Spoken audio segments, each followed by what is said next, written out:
I want to expand further on something that I said yesterday. And when I mentioned thinking like a boss, thinking as if you own the company, thinking like a CEO. Now, this can get kind of muddy because we all don't know what that position is like, because most of us, when we work at a place, we don't start from a high position. And a lot of the times we don't want to come off as bossy or stepping on anyone's toes. So really we just do as we're told and we kind of stay in the background without making too much of a big attention on ourselves. But when I mentioned this the other day and I said, y'all need to go into the workplace as if it's your own business. Now, when I meant that, was not like someone who's bossy. It's not like someone who's entitled, not like someone who's like, hey, I own everyone. It's not like that, okay? What I'm talking about is a true leader is someone who doesn't wait for other people to tell them what to do. Like they take it upon themselves. Like maybe your job isn't to clean, but you're very available and it's right there. And you're just like, whoa, there's trash. I better grab it. I better get it out of the way. Maybe it's not your job to console like a coworker. Maybe your coworker looks like they're having a bad day and you're just kind of like, ooh, I don't want to bother them. Maybe I'll wait for HR or maybe I'll wait for the manager to deal with this. But you could kind of diffuse the situation. You could take it upon yourself to have that responsibility. You can be like, hey, is everything cool? I mean, you don't have to sit there and give them advice and be lectury, but a leader goes in and gives and puts themselves in a position of responsibility. And if you continuously look at the whole entire business as you are responsible for everything to help it get better, then you're thinking like a leader. Then you're thinking like a CEO. Now, CEOs have a bad rep because a lot of the times, we have these corporate snakes that go around and they're just hella greedy and they're just hella fucking egotistical. But that's not what a good leader is. The majority of leaders and the majority of people that are great at what they do, they're just good parents. They're someone that you can rely on. They're people that you want to follow. That is what a good leader is. And there's leaders in all positions. You could be the bottom of the whole entire company, but you can have this warmth around you that people always come to you for. Like I remember in one of my companies that I worked at, the maintenance guy, the janitor, was the most helpful in keeping the company morale. He was the most jolliest motherfucker. Like he knew if, one department was upset or whatever, he'll be like whistling and cleaning and he's like, how's everyone doing today? And he would liven everybody up. And he was pretty much in his late 70s or 80s. He was an old man, okay? He was really old. He was like, he did everything from janitorial services to cleaning or whatever. But he told me his story, he had to work because he raised two pretty much loser kids. And these loser kids were like in their 60s, but they were kind of enabled.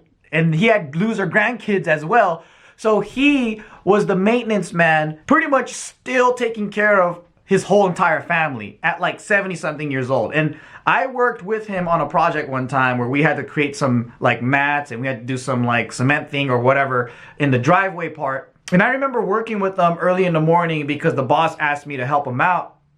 And we had to like glue some mats and whatever. And this guy was super strong.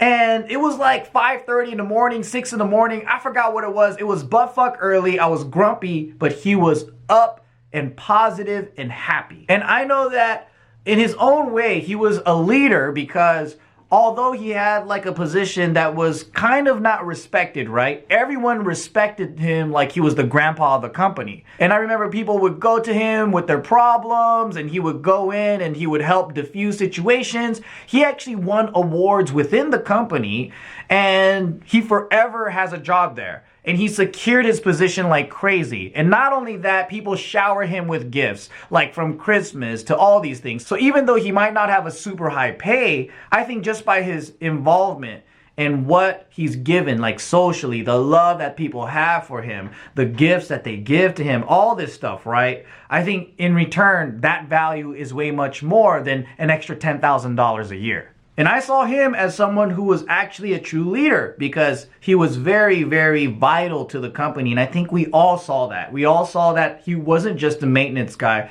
but he's someone that helped us build our morale, boost our happiness, be able to work. And also he was there as our grandpa. And I know that the executives and the higher ups, and they knew that this guy was someone that they wanted to keep around. Like, even though he was old, he did work a little bit slower, he wasn't going to be replaced. And so every situation that you're in, whether it's a company, a household, or whatever, I want you to look at it as, hey, it's not my responsibility, or like, don't do the thing where a lot of people do where it's like, eesh, I don't want to deal with that.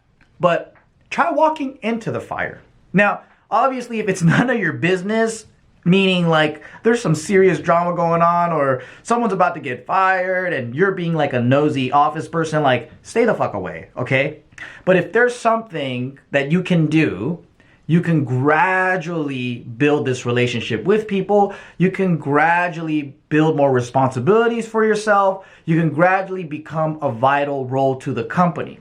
Now, if you just joined, obviously I don't want you to do this overnight because you're gonna look too damn thirsty. But add things little by little and lend of support, be there for people, and help lead teams. I think you could rally people together toward a special cause within the company. That is true leadership, and that is CEO qualities. And if you approach every organization and company like this, you will move up the ranks because people will see that you want the responsibility and also you're ready for it and you can handle it. But it all starts from you looking at everything as if this is something that I love and this is the place that I belong and I want to take pride in what I do.